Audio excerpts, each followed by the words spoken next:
या देवी सर्वभूतेषु मां शक्तिरूपेण संस्थिता नमस्तस्यै नमस्तस्यै नमस्तस्यै नमो नमः। जय माता दी मित्रों, आज दुर्गा सप्तशती में आप पाठ 3 और 4 का श्रवण करेंगे। इससे पहले आप अध्याय 1 और 2 की कथा का श्रवण कर चुके हैं।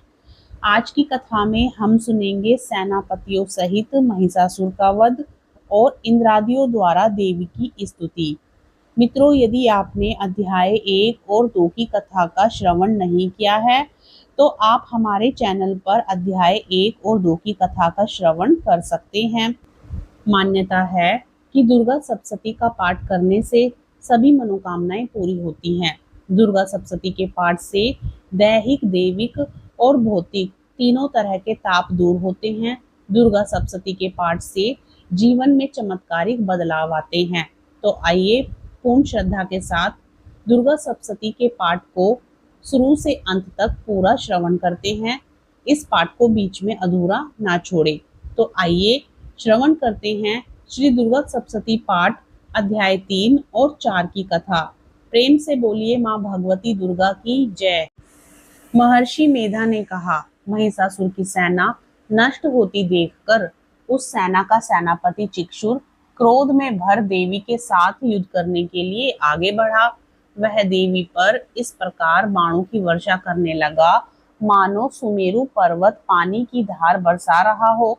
इस प्रकार देवी ने अपने बाणों से उसके बाणों को काट डाला तथा उसके घोड़ों व सारथी को मार दिया। साथ ही उसके धनुष और उसकी अत्यंत ऊंची ध्वजा को भी काटकर नीचे गिरा दिया। उसका धनुष कट जाने के पश्चात उसके शरीर के अंगों को भी अपने बाणों से बींध दिया। धनुष, घोड़ों और सारथी के नष्ट हो जाने पर वह असुर ढाल और तलवार लेकर देवी की तरफ आया। उसने अपनी तीक्ष्ण धार वाली तलवार से देवी के सिंह के मस्तक पर प्रहार किया और बड़े वेग से देवी की बाईं भुजा पर वार किया, किंतु देवी की बाईं भुजा को छूते ही उस दैत्य की तलवार टूटकर 2 टुकड़े हो गए। इससे दैत्य ने क्रोध में भरकर शूल हाथ में लिया और उसे भद्रकाली देवी की ओर फेंका।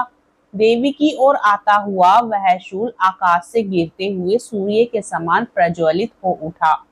उस शूल को अपनी ओर आते हुए देखकर देवी ने भी शूल छोड़ा और महाअसुर के शूल के 100 टुकड़े कर दिए और साथ ही महाअसुर के प्राण भी हर लिए। चिक्षुर के मरने पर देवताओं को दुख देने वाला चामर नामक दैत्य हाथी पर सवार होकर देवी से लड़ने के लिए आया और उसने आने के साथ ही शक्ति से प्रहार किया, किंतु देवी ने अपनी हुंकार से ही उसे तोड़कर पृथ्वी पर डाल दिया।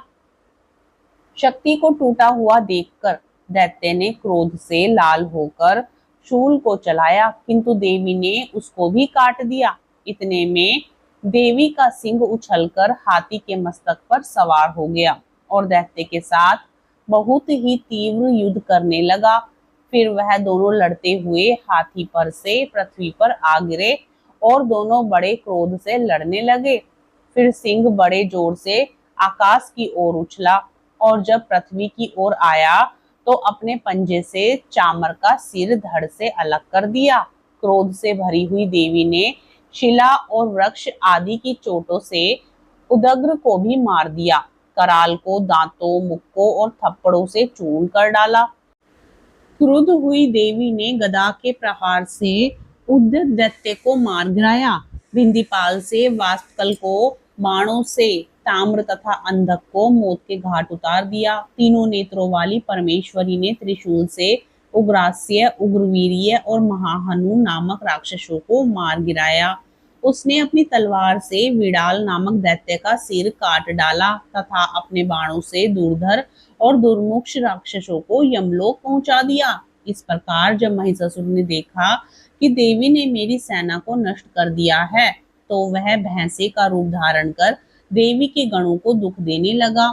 उन गणों में कितनों को उसने मुख के प्रहार से, कितनों को खुरों से, कितनों को पूंछ से, कितनों को सींगों से, बहुतों को दौड़ाने के वेग से, अनेकों को सिंहनाद से, कितनों को चक्कर देकर और कितनों को श्वास वायु के झोंकों से पृथ्वी पर गिरा दिया।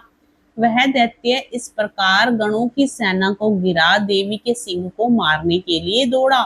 इस पर देवी को बड़ा गुस्सा आया। उधर दैत्य भी क्रोध में भरकर धरती को क्रोध से खोदने तथा सींगों से पर्वतों को उखाड़ उखाड़ कर धरती पर फेंकने लगा और मुख से शब्द करने लगा। महिषासुर के वेग से चक्कर देने के कारण पृथ्वी शुद्ध होकर फटने लगी। उसकी पूंछ से टकराकर समुद्र चारों ओर फैलने लगा। हिलते हुए सींगों के आघात से मेघ खंड खंड हो गए और श्वास से आकाश में उड़ते हुए पर्वत फटने लगे। इस तरह क्रोध में भरे हुए राक्षस को देख चंडिका को भी क्रोध आ गया और वह उसे मारने के लिए क्रोध में भर गई। देवी ने पाश फेंक कर दैत्य को बांध लिया और उसने बांधे जाने पर दैत्य का रूप त्याग दिया और सिंह का रूप बना लिया। और ज्यों ही देवी उसका सिर काटने के लिए तैयार हुई कि उसने पुरुष का रूप बना लिया, जो कि हाथ में तलवार लिए हुए था। देवी ने तुरंत ही अपने बाणों के साथ उस पुरुष को तलवार ढाल सहित बींध डाला। इसके पश्चात वह हाथी के रूप में दिखाई देने लगा और अपनी लंबी सूंड से देवी के सिंग को खींचने लगा और गरजने लगा।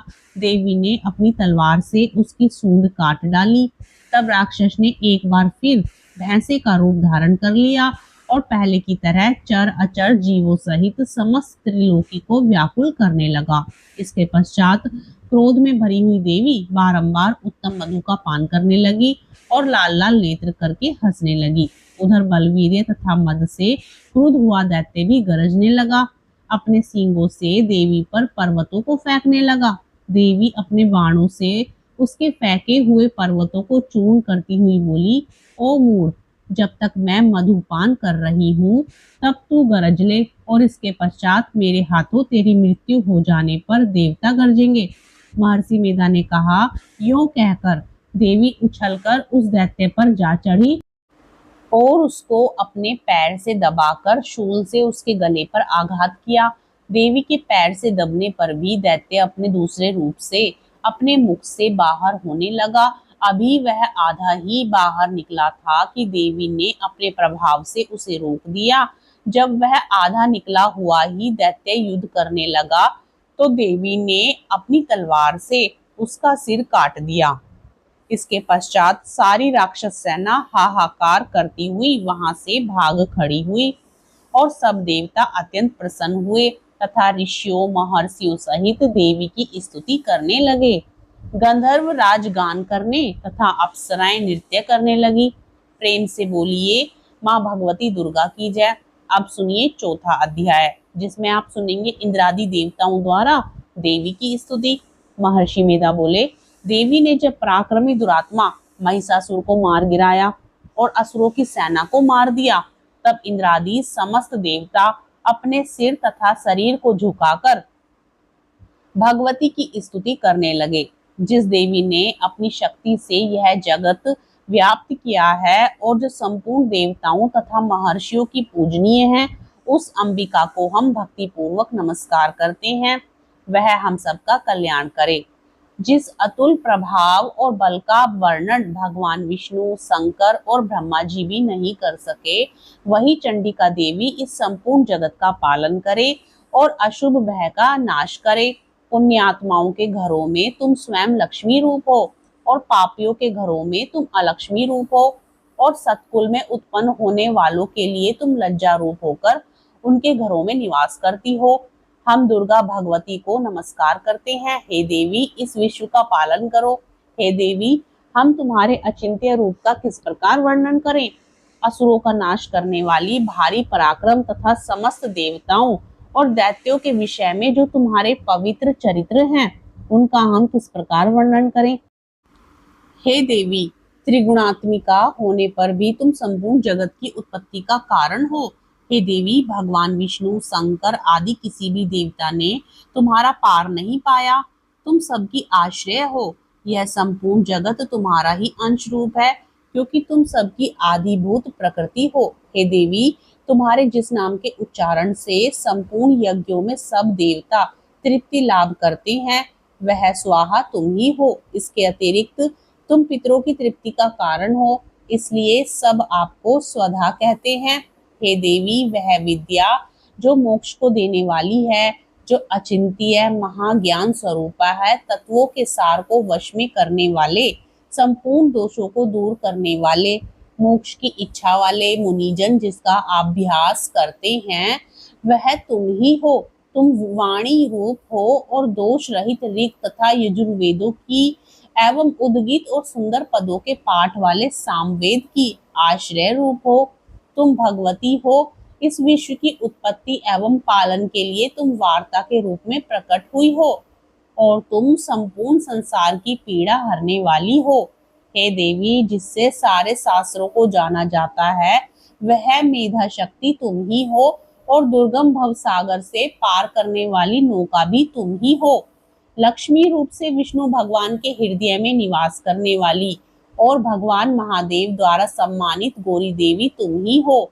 मंद मुस्कान वाले निर्मल पूर्ण चंद्र बिंब के समान और उत्तम स्वर्ण की मनोहर कांति से कमनीय तुम्हारे मुख को देखकर भी महिषासुर क्रोध में भर गया। यह बड़े आश्चर्य की बात है। और हे देवी, तुम्हारा यही मुख जब क्रोध से भर गया तो उदय काल के चंद्रमा की भांति लाल हो गया और तनी हुई भुवों के कारण विकराल रूप हो गया। उसे देखकर भी महिषासुर के शीघ्र प्राण नहीं निकल गए। यह बड़े आश्चर्य की बात है। आपके कुपित मुख के दर्शन करके भला कौन जीवित रह सकता है। हे देवी, तुम हमारे कल्याण के लिए प्रसन्न हो। आपके प्रसन्न होने से इस जगत का अभ्युदय होता है और जब आप क्रुद्ध हो जाती हो तो कितने ही कुलों का सर्वनाश हो जाता है। यह हमने अभी अभी जाना है कि जब तुमने महिषासुर की बहुत बड़ी सेना को देखते देखते मार दिया है। हे देवी, सदा अभ्युदय देने वाली, तुम जिस पर प्रसन्न हो जाती हो वही देश में सम्मानित होते हैं। उनके धन यश की वृद्धि होती है, उनका धर्म कभी शिथिल नहीं होता है और उनके यहाँ अधिक पुत्र पुत्रियां और नौकर होते हैं। हे देवी, तुम्हारी कृपा से ही धर्मात्मा पुरुष प्रतिदिन श्रद्धा पूर्वक यज्ञ करता है और धर्मानुकूल आचरण करता है और उसके प्रभाव से स्वर्ग लोक में जाता है, क्योंकि तुम तीनों लोकों में मनोवांछित फल देने वाली हो। हे माँ दुर्गे, तुम स्मरण करने पर संपूर्ण जीवों के भय नष्ट कर देती हो और स्थिर चित्त वालों के द्वारा चिंतन करने पर उन्हें और अत्यंत मंगल देती हो। हे दारिद्र दुख नाशिनी देवी, तुम्हारे सिवा दूसरा कौन है। तुम्हारा चित्त सदा दूसरों के उपकार में लगा रहता है। हे देवी, तुम शत्रुओं को इसलिए मारती हो कि उनके मारने से दूसरों को सुख मिलता है। वह चाहे नरक में जाने के लिए चीर काल तक पाप करते रहे हो, किंतु तुम्हारे साथ युद्ध करके सीधे स्वर्ग को जाएं, इसलिए तुम उनका वध करती हो। हे देवी, क्या तुम दृष्टिपात मात्र से समस्त असुरों को भस्म नहीं कर सकती? अवश्य ही कर सकती हो, किंतु तुम्हारा शत्रुओं को शस्त्रों के द्वारा मारना इसलिए है कि शस्त्रों के द्वारा मरकर वे स्वर्ग को जाएं। इस तरह से हे देवी, उन शत्रुओं के प्रति भी तुम्हारा विचार उत्तम है। हे देवी, तुम्हारे उग्र खड़ग की चमक से और त्रिशूल की नोक की कांति की किरणों से असुरों की आंखें फूट नहीं गई। उसका कारण यह था कि वे किरणों से शोभायमान तुम्हारे चंद्रमा के समान आनंद प्रदान करने वाले सुंदर मुख को देख रहे थे। हे देवी, तुम्हारे शील बुरे वृतांत को दूर करने वाला है और सबसे अधिक तुम्हारा रूप है, जो ना तो कभी चिंतन में आ सकता है और ना जिसकी दूसरों से तुलना की जा सकती है। तुम्हारा बल व पराक्रम शत्रुओं का नाश करने वाला है। इस तरह तुमने शत्रुओं पर भी दया प्रकट की है। हे देवी, तुम्हारे बल की किसके साथ बराबरी की जा सकती है, तथा शत्रुओं को भय देने वाला इतना सुंदर रूप भी और किसका है। हृदय में कृपा और युद्ध में निष्ठुरता, यह दोनों बातें तीनों लोकों में केवल तुम ही में देखने में आई हैं। हे माता, युद्ध भूमि में शत्रुओं को मारकर तुमने उन्हें स्वर्ग लोक में पहुंचाया है। इस तरह तीनों लोकों की तुमने रक्षा की है तथा उन उन्मत्त असुरों से जो हमें भय था उसको भी तुमने दूर किया है। तुमको हमारा नमस्कार है। हे देवी, तुम शूल तथा खड़ग से हमारी रक्षा करो तथा घंटे की ध्वनि और धनुष की टंकोर से भी हमारी रक्षा करो। हे चंडिके, आप अपने शूल को घुमाकर पूर्व, पश्चिम, उत्तर तथा दक्षिण दिशा में हमारी रक्षा करो। तीनों लोकों में जो तुम्हारे सौम्य रूप हैं तथा घोर रूप हैं, उनसे हमारी रक्षा करो तथा इस पृथ्वी की रक्षा करो। हे अंबिके, आपके कर पल्लवों में जो खड़ग, शूल और गदा आदि अस्त्र शोभा पा रहे हैं, उनसे हमारी रक्षा करो। महर्षि बोले, इस प्रकार जब देवताओं ने जगत माता भगवती की स्तुति की और नंद वन के पुष्पों तथा गंध अनुलेपों द्वारा उनका पूजन किया और फिर सबने मिलकर जब सुगंधित व दिव्य धूपों द्वारा उनको सुगंधित निवेदन की, तब देवी ने प्रसन्न होकर कहा, हे देवताओं, तुम सब मुझसे मनवांछित वर मांगो। देवता बोले, हे भगवती, तुमने हमारा सब कुछ कार्य कर दिया, अब हमारे लिए कुछ भी मांगना बाकी नहीं रहा, क्योंकि तुमने हमारे शत्रु महिषासुर को मार डाला है। हे महेश्वरी, तुम इस पर भी यदि हमें कोई वर देना चाहती हो तो बस इतना वर दो कि जब जब हम आपका स्मरण करें तब तब आप हमारी विपत्तियों को हरण करने के लिए हमें दर्शन दिया करो। हे अंबिके, जो कोई भी तुम्हारी स्तुति करे, तुम उनको वित्त, समृद्धि और वैभव देने के साथ ही उनके धन और स्त्री आदि संपत्ति को बढ़ावे और सदा हम पर प्रसन्न रहें। महर्षि बोले, हे राजन, देवताओं ने जब जगत के लिए तथा अपने लिए इस प्रकार प्रश्न किया तो बस तथास्तु कहकर देवी अंतर ध्यान हो गई। हे भूप, जिस प्रकार तीनों लोकों का हित चाहने वाली यह भगवती देवताओं के शरीर से उत्पन्न हुई थी, वह सारा वृतांत मैंने तुझसे कह दिया है और इसके पश्चात दुष्ट असुरों तथा शुंभ निशुंभ का वध करने और सब लोगों की रक्षा करने के लिए जिस प्रकार गौरी देवी के शरीर से उत्पन्न हुई थी, वह सारा वृतांत मैं यथावत वर्णन करता हूँ। आगे की कथा का श्रवण आप अगले अध्याय में करेंगे। कथा पसंद आए तो वीडियो को लाइक जरूर करें। चैनल पर यदि आप नए हो तो चैनल को सब्सक्राइब भी करें